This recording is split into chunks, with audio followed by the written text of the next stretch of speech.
Train the muscles, not the joints.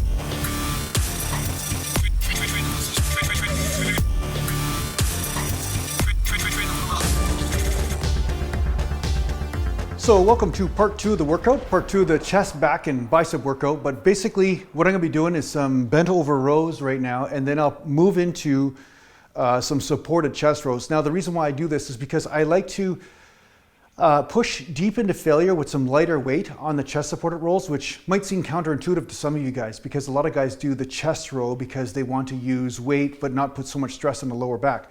But the whole reason why I'm doing the chest supported row is because I just want to make sure the back hits failure in different areas, or maybe similar areas as the bent over row, but I'm trying to make sure just the upper back is hitting failure because my lower back is already fatigued quite a bit. And I just like the angle. The angle is just slightly different. So depending on what angle you use on the incline, how flat you put it or how high on an incline you put it will change up which subtle muscles are worked out. And it kind of locks you into that. And because you're locked into that option, it does tend to bring you a little bit of a different benefit or something unexpected. So anyway, that's why I like to do that. It looks similar, but it's not exactly the same type of movement. And yeah, I don't have a lot of options in the garage. I have pull-ups, I have bent over rows, I have bent over dumbbell rows, like, you know, so barbell or dumbbell. I have one arm rows, and then I have chest supported rows. But I find that's more than enough to build the back. You don't need to have a lot of different fancy movements to build the back. And I also do pullovers as well. I do some pullovers, like light pullovers from time to time. And yeah, that's about it. I don't necessarily have much more options than that. I don't have a lat pull down.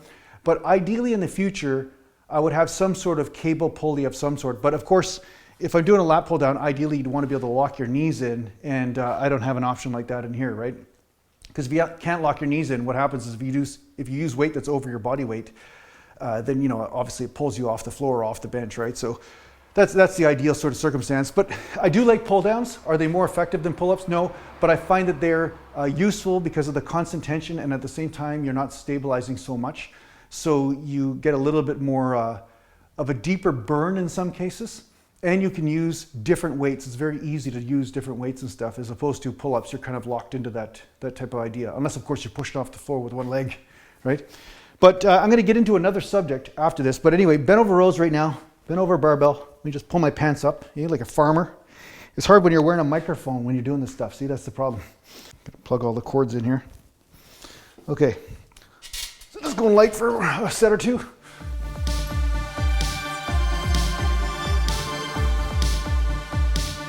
See, this is as far down as I can go. See? And this is far up. The bar hits the waist. I had some guy talk to me and say, you're doing such stupid movements. It's like, that's just how my body looks. Just because I look stupid doesn't mean I am stupid. You know what I'm saying? Yeah. So sometimes the body just moves a certain way. And that's what this channel is all about, is embracing how the body moves. It isn't about, oh, your body's got to move exactly the same as mine because I'm built like a ballerina. You know, some of these trolls are built like ballerina anorexic dudes, and then they think I'm going to move the same way. Well, you know what? I'm sorry. I'm sorry. I'm different. If you guys haven't figured that out by now, then what are we going to say? I don't know what to say to you. So the other thing I'm going to say is,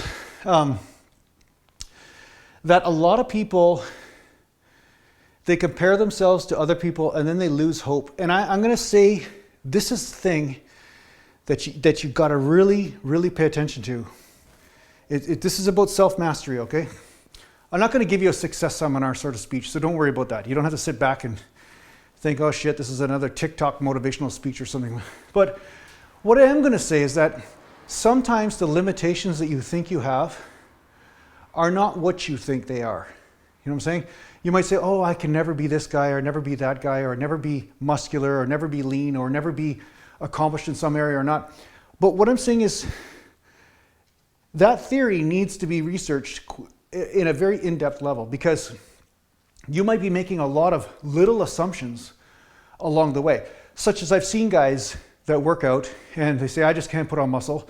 Then they train with me for a couple months and they're like, oh man, I'm putting on muscle for the first time in my life. Holy shit, I didn't realize. And I'm like, yeah, it wasn't your genetics. It wasn't the fact that you are just a suboptimal human being. The fact is that you just were doing a couple things that weren't necessarily perfect for your body, or they weren't necessarily putting the tension in the area you're supposed to hit, or maybe your diet was a little bit off, or your sleep.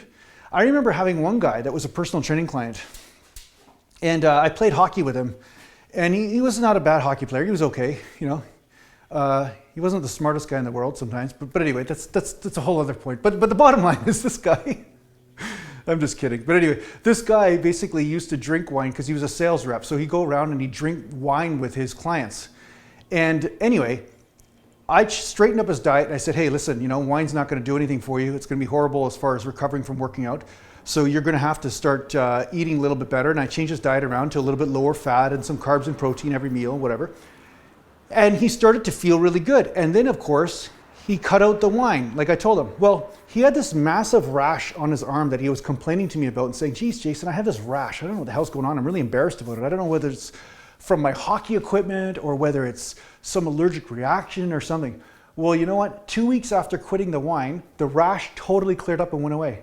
There was some preservative in the wine or something that was going on that was causing him to react. And he had made this assumption that there was something wrong with him. No, it was something he was doing that was causing the problem. So a lot of times there's a lot more things within your control than you think. It's just that sometimes you have to keep the faith to keep looking.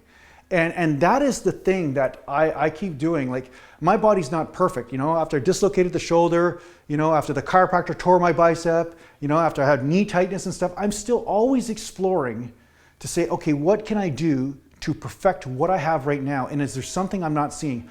Always ask yourself, is there something you're not seeing?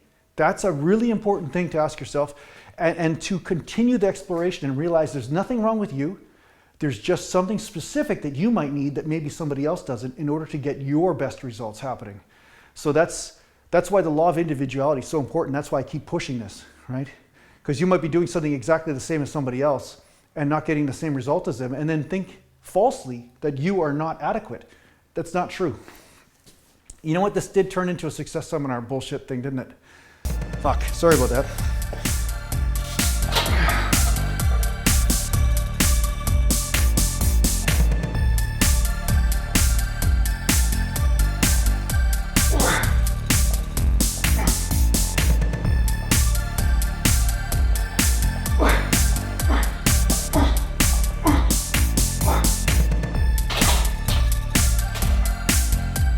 Wow. It feels pretty good. I'm not gonna lie. I think I'm just gonna stick at 225 and just row. And funny thing is, I did Romanian deadlifts yesterday after my squat workout. Sorry, this is the garbage truck coming by, so if you hear a noise, that's what's going on. It's picking up all my sardine cans. So, yeah, the funny thing is I did Romanian deadlifts yesterday, and I did them just with 225. I wasn't going super heavy, but I'm doing them to rehabilitate the hamstring, to get the hamstring to fire. And also, hey, everybody needs hamstrings, right? And I do them after my squats. And now today, one could argue the bent over row is a similar positioning as the Romanian deadlift, and I'm feeling like my back is even more pumpy today because of it. So, you know, sometimes you got to make mistakes or experiment and break the theories out there to see what really works. I found there's so many like steadfast rules that turned out to be absolute bullshit around natural bodybuilding that I had to visit and revisit. And yeah, sometimes you're so scared of losing your gains, especially as a young person. When I was a young man trying to figure out what works, and the only thing I was ever good at was bodybuilding. So, you know, I was a little bit clingy. I was a little bit too attached. And that prevented my experimentation with my training until, you know, I was 22, 23, and I started to realize that there's a whole world of theories out there. You got to figure out which one works, you know.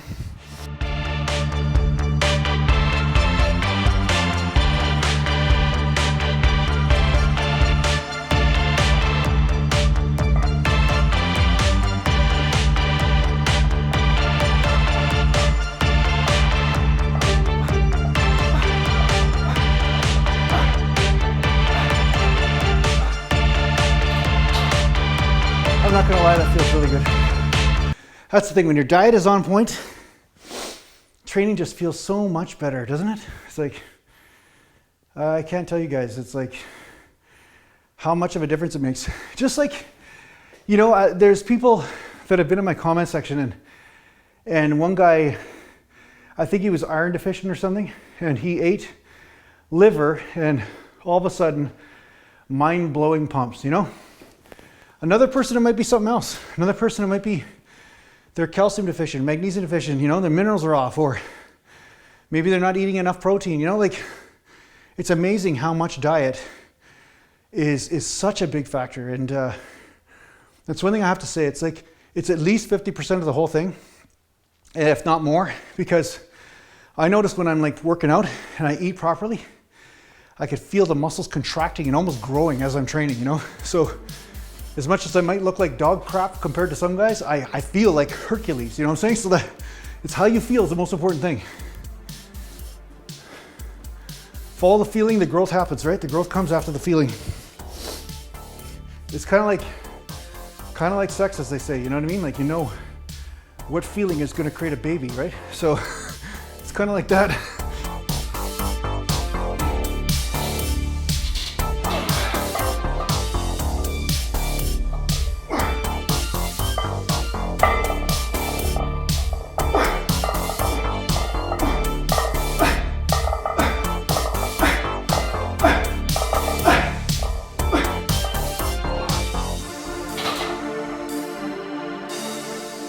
Make sure the stuff's still going, microphone's still going, yeah? Okay. A couple more sets. Let's change this angle here for fun. Change the angle for fun. Okay.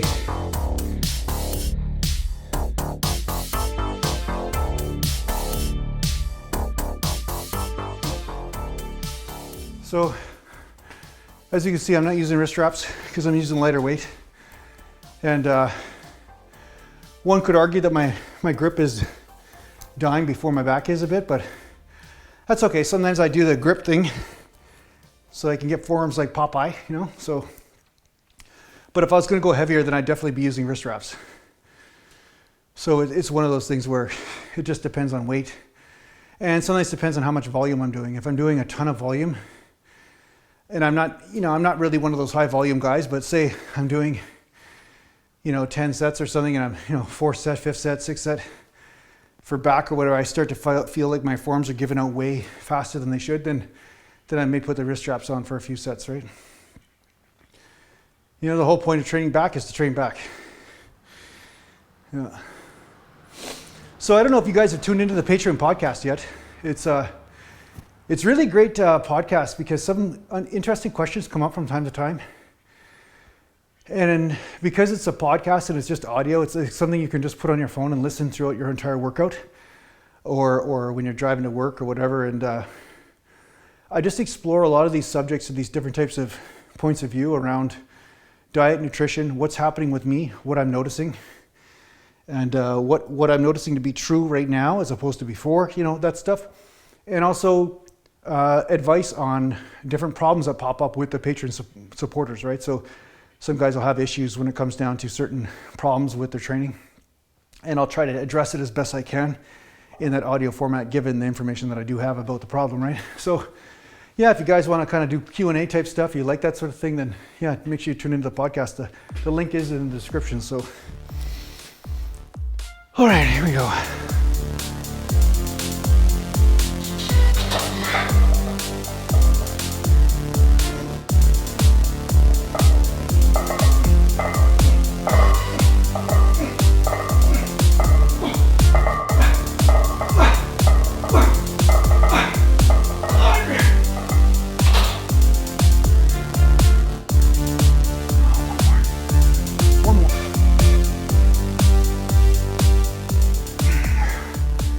One more, then we can do this, yeah. This is a long workout. See, when I film and I'm adjusting cameras and stuff, I'm definitely in the gym a lot longer than usual, but lately my workouts have been about an hour and a half. Back in the day, they're usually 45 minutes to an hour, but you know, it always depends on what you need at the time, right? You know, what your body can respond to at the time. Sometimes my workouts are short. Sometimes I'm feeling particularly inspired, and of course the diet being on point, finally finding that right combination, it helps be able to push harder without burning out, right? So if you're not eating enough, you're definitely gonna burn out if you're doing a little bit more volume than usual. So, all right, last set.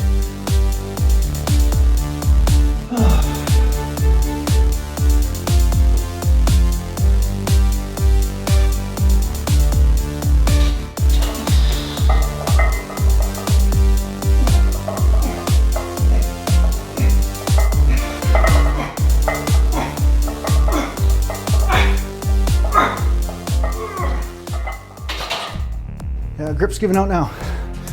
Okay.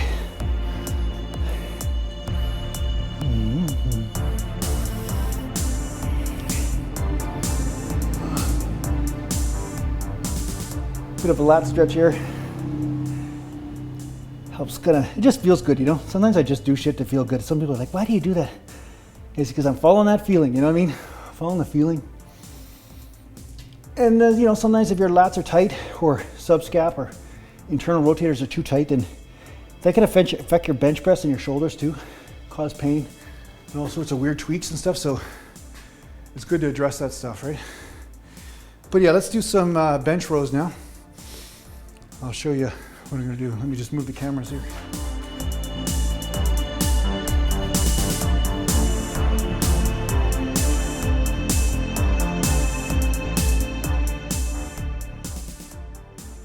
I did these a workout ago, but I'll do them again.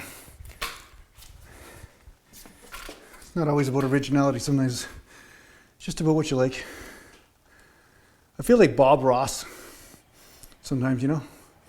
Bob Ross is like, it's okay. There's no such thing as a mistake. Don't worry, just keep training and keep painting. It's okay. Right? That's what it feels like sometimes. I'm the Bob Ross of bodybuilding, hey? I don't know if that's an insult or an honor. I don't know. I haven't figured that out yet. It's okay. I'm gonna take this microphone off because if I don't, I'm gonna crush it. So, here we go.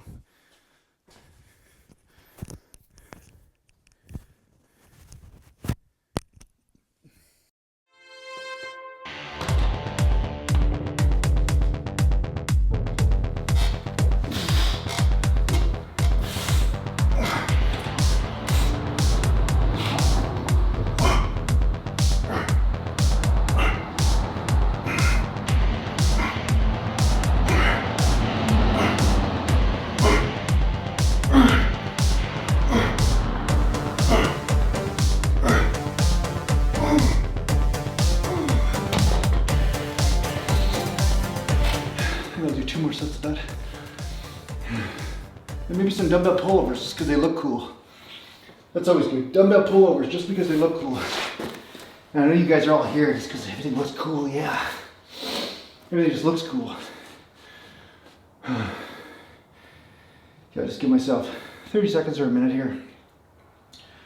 And then I'll go again because, like I said, it's more like just a finish exercise for me, so I'm not too worried about getting optimal reps. I just want to recover enough and then push the muscle deep into failure.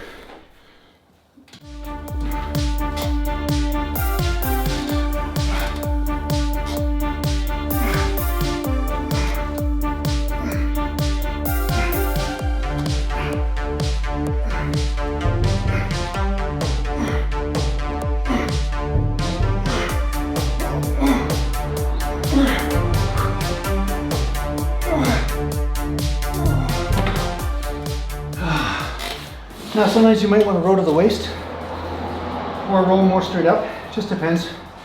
Me, I'm looking for variety on purpose, so I'm not too worried if I'm not hitting the lats perfectly because I killed them pretty good on the bent over rows already. So Now I'm just trying to activate stuff. If I get rear delt, fine. If I get some bicep, fine. I don't care at this point right now.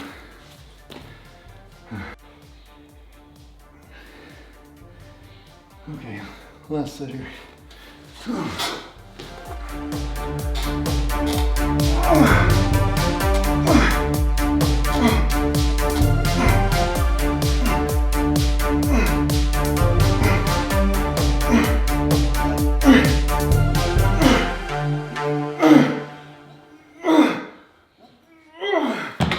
Here we go.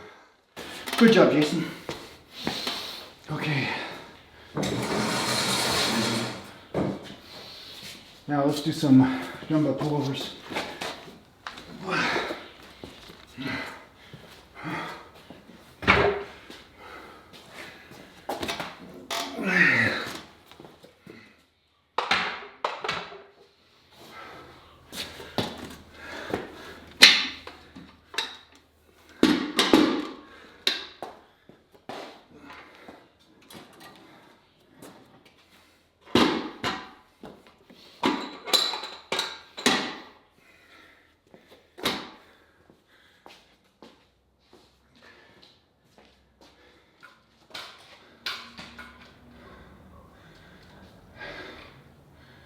Now the whole point of this exercise,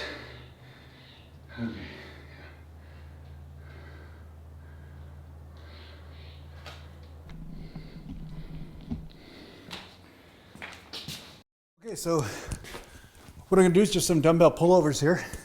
I'll probably do some biceps later. I will put up a bicep workout, just so you know, I will do that.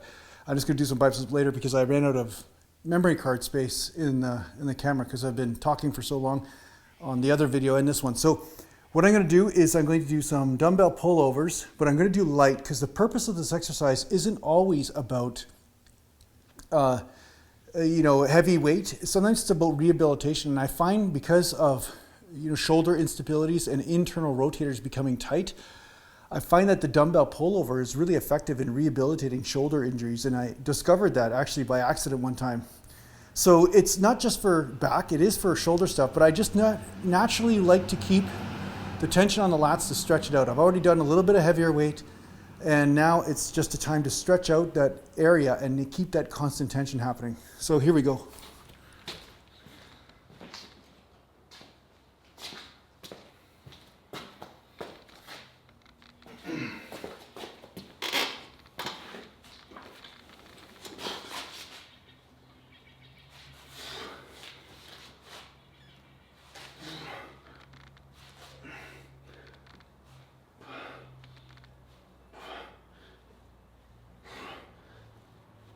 Probably asking yourself why I don't come all the way up. Well, because once I come to here and then here, there's not really much tension going on. It's horizontal, right? Gravity goes straight up and down. So I'm trying to stay within the tight stretched area. That's where I feel the best results.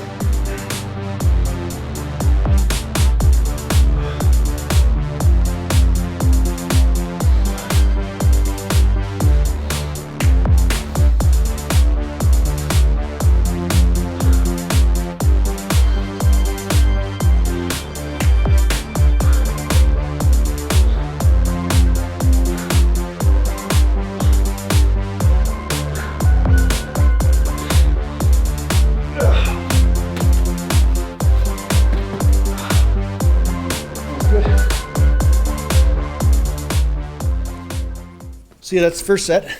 So I'll do a couple more. But that's one of the things where some movements you'll notice are naturally heavy movements, and some you naturally gravitate towards lighter weight and just feeling that stretch. And they become really specific movements, because some movements you have to do them in a way that is very specific in order to hit what you want to hit. And other times, movements like some compounds, I mean, you could be a little bit more lazy when it comes down to the technique and just lift heavy weight and just trust that you're going to get some results. So there are like finishing type moves and perfection moves, and then there are moves that are just for gross amounts of weight, and strength and putting on mass. So I find sometimes with the isolation movements, Some of them you can do heavy, but sometimes some isolations might not serve you that well if you can just go heavy and just lift the weight randomly in whatever way you want. So in the end, I find just do what makes you happy. Do what, first of all, doesn't injure you. And second of all, do what feels right. You know what I'm saying? So again, we're going back to that awareness thing. Just go to what feels right.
One more set, just one more set, and then we'll be done. Okay, one more set.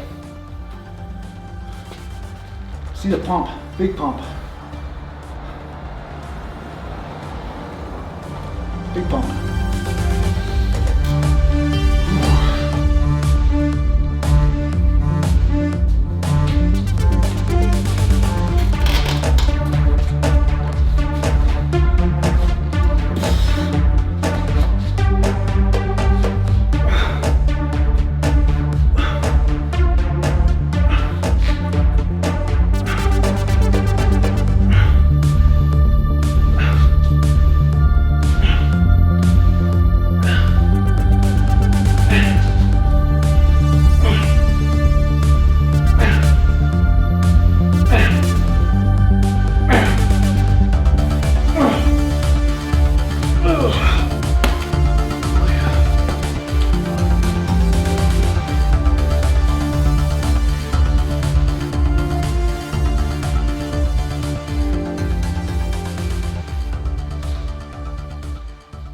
So this concludes this workout, the back portion of the chest, back, and biceps workout that I'm doing right now.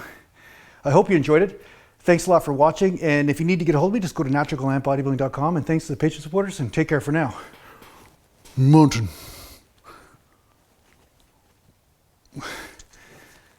Oh, I still have to do biceps. Oh, okay.